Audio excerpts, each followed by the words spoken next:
सड़क पर नमाज पढ़ने को लेकर बीजेपी नेता नीरज कुमार सिंह के बयान पर सियासी पारा हाई। आपको बता दें, माले विधायक महानंद यादव ने बीजेपी पर हमलावर होते हुए कहा है कि बीजेपी नफरत की राजनीति करती है और हिंदू मुस्लिम करना ही बीजेपी का काम है। रोड पर जुलूस निकालता है, नमाज अदा होती थी, किसी को कोई दिक्कत नहीं था, हिंदू भाई को भी इससे कोई दिक्कत नहीं है, लेकिन अब बीजेपी को नमाज सड़क पर पढ़ने से दिक्कत हो रही है। बीजेपी बिहार में माहौल बनाने की कोशिश कर रही है।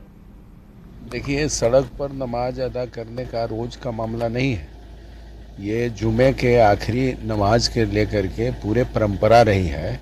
आज तक किसी तरह का कोई मामला नहीं बना है।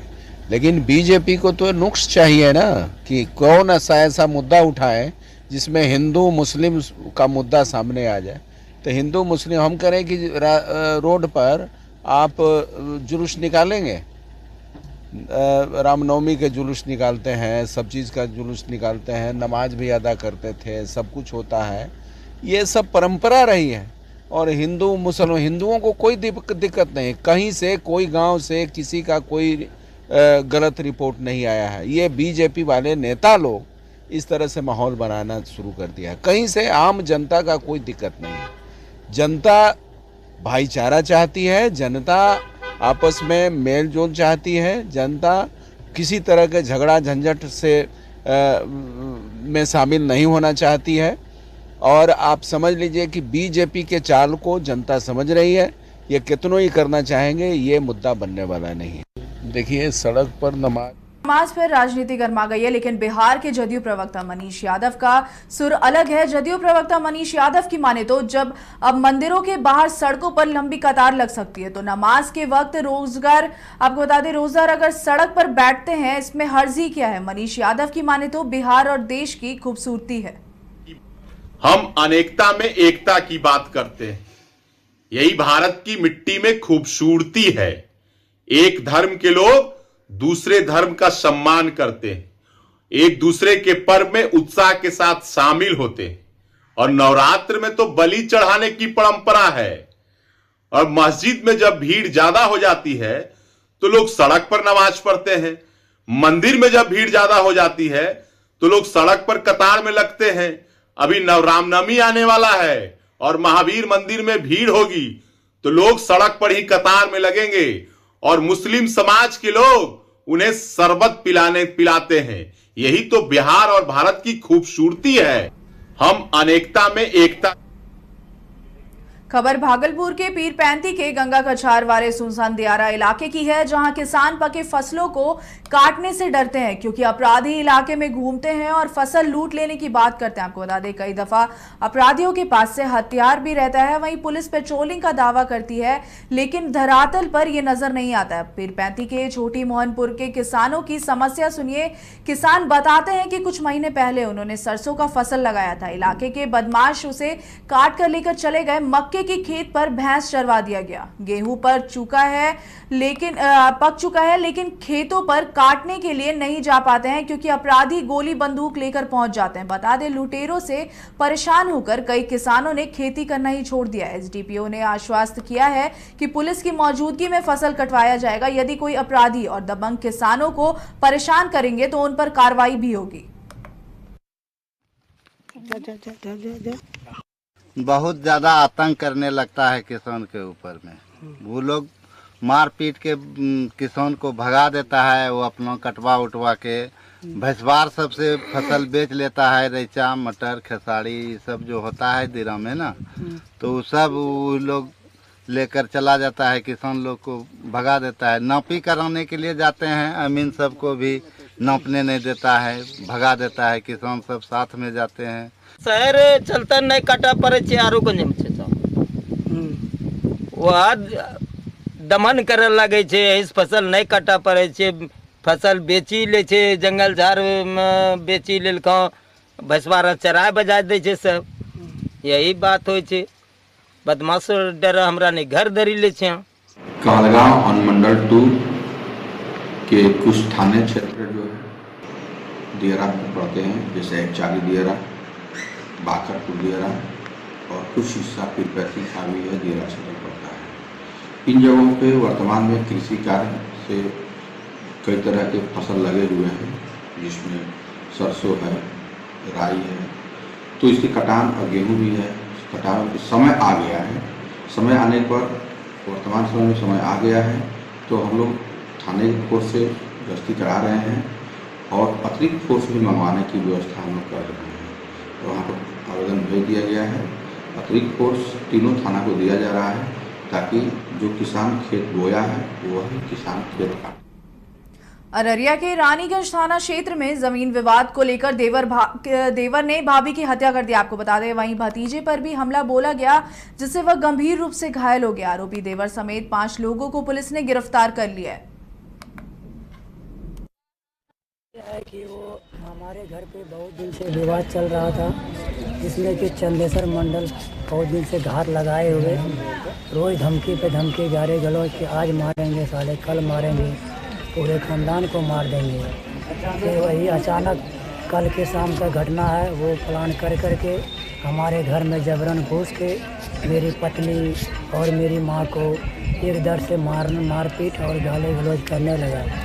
उसके बाद चंदेसर मंडल ड्राइवर निकाल करके मेरी माँ को खदेड़ करके घटना यह घटा चलकर 7:30 बजे शाम में वह शराब पी करके आए, गाली गलौज देना चालू कर दिए, जिस पर मृतक गई कहने के लिए कि ऐसा गंदा गाली काहे देते हैं, हमारा पुतोह तो आपका भी पुतोह है। जिस पर उन्होंने बोला कि ज़्यादा बोलोगी तो काट देंगे, तुमको मार देंगे। इसी क्रम में वह चाकू को लेके आया, मार दिया। तो कल रात्रि में अपने पारिवारिक विवाद में एक महिला की हत्या उनके परिजनों के द्वारा ही, चचेरे भतीजा और भैंसुर के द्वारा पेट में चाकू मार करके और उनकी जीभ को काट करके हत्या कर दिया गया था। उस सब को पोस्टमार्टम हेतु भेजा गया है।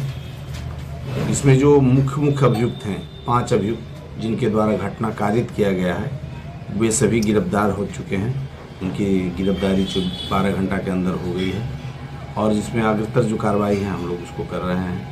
FSL की टीम को भी भेजा गया है और जो साक्ष्य है संकलन किया जा रहा है। नमस्कार, आप देख रहे हैं न्यूज बाइस्कोप। मैं हूं आपके साथ रौमिता रीनू।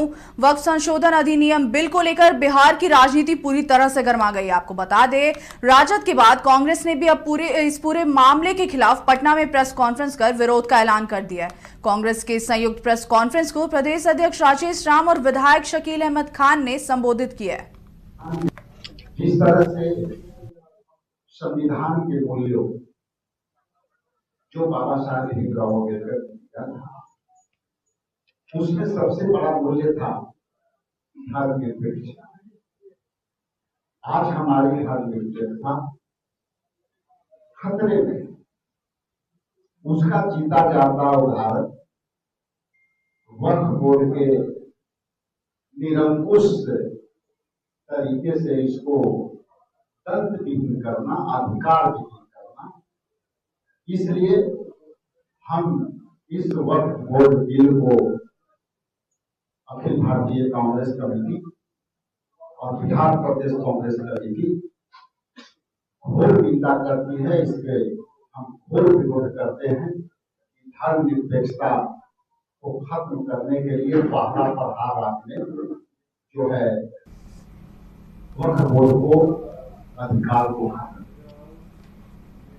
केंद्रीय मंत्री रामदास आठवले आज पटना पहुंचे और एयरपोर्ट पर ही मीडिया के सवालों का जवाब देते हुए बिहार सरकार के कामकाज की जमकर तारीफ की और दावा किया कि बिहार में एक बार फिर एनडीए की सरकार बनेगी। दरअसल मीडिया ने उनसे पूछा कि प्रधानमंत्री की ओर से रोजगारों को जो गिफ्ट दिया जा रहा है उसे बिहार चुनाव से जोड़कर देखा जा रहा है। आठवले इसी सवाल का जवाब देते हुए कहा है कि उद्धव ठाकरे और संजय राउत सरकार के हटने के बाद से ही प्रधानमंत्री और गृह मंत्री पर बयान देते रहते हैं, जहां उन्होंने वक्फ बोर्ड बिल के विरोध से जुड़े सवाल पर कहा कि वक्फ बोर्ड बिल गरीब अल्पसंख्यकों के हित में है। वहीं बिहार प्रदेश की कमान दलित नेता के हाथों में दिए जाने पर कहा कि इसका इन्हें कोई फायदा नहीं मिलने वाला है। जब कर्नाटक में मुख्यमंत्री बनाने की बात कही थी तो मल्लिकार्जुन को नहीं बनाया गया था। कांग्रेस कुछ भी कर ले, दलित मतदाता एनडीए के साथ ही रहेगा। मुझे लगता है कि उद्धव ठाकरे जी तो बयान देने में काफी एक्सपर्ट है और जब से मतलब वो सत्ता के बाहर हुए हैं, जब से एकनाथ शिंदे जी ने उनका धक्का देकर वो एकनाथ शिंदे जी 50 MLA को लेकर हमारे साथ आए, तब से उद्धव ठाकरे जी का बैलेंस टूट चुका है। और उद्धव ठाकरे और संजय राउत आरोप लगाने में बहुत बड़े बेहतर है, ऐसा लोग जानते हैं। तो हमेशा मोदी जी पर, अमित शाह जी पर वो टीका टिप्पणी करते रहते हैं। बिहार में चुनाव आ रहा है और माननीय नीतीश कुमार जी के नेतृत्व में सरकार ने बहुत अच्छा काम किया है। बिहार के लिए स्पेशल पैकेज भी भारत सरकार ने दे दिया है। इसीलिए यहाँ मतलब एनडीए की सरकार आएगी, यहाँ बीजेपी और जेडीयू और जो हमारा एनडीए के सभी पार्टनर है उनकी सरकार आएगी और उसके लिए हमारी कोशिश जारी है। और इसीलिए मुझे लगता है कि उद्धव ठाकरे के बयान में बिल्कुल तथ्य नहीं है। हम लोग सत्ता के लिए काम नहीं करते, हम जनता के लिए काम करते हैं और इसीलिए सत्ता आए या ना है, जनता जिनके साथ होती है उनको सत्ता मिलती है। और हमें पूरा विश्वास है कि जिस तरह नीतीश कुमार जी ने 5 सालों में काम किया है, बहुत बेहतरीन काम है। और नरेंद्र मोदी जी ने जो भी योजना ये मतलब इम्प्लीमेंट की है उसका फायदा बिहार की जनता को हुआ है। और इस बजट में स्पेशल पैकेज बिहार के लिए दे दिया है, इसीलिए जनता खुश है और जनता हमारे साथ है। और मेरी जो रिपब्लिकन पार्टी ऑफ इंडिया है ये भी मतलब एनडीए का पूरा समर्थन करती है और इसीलिए सत्ता जरूर हमारी आएगी।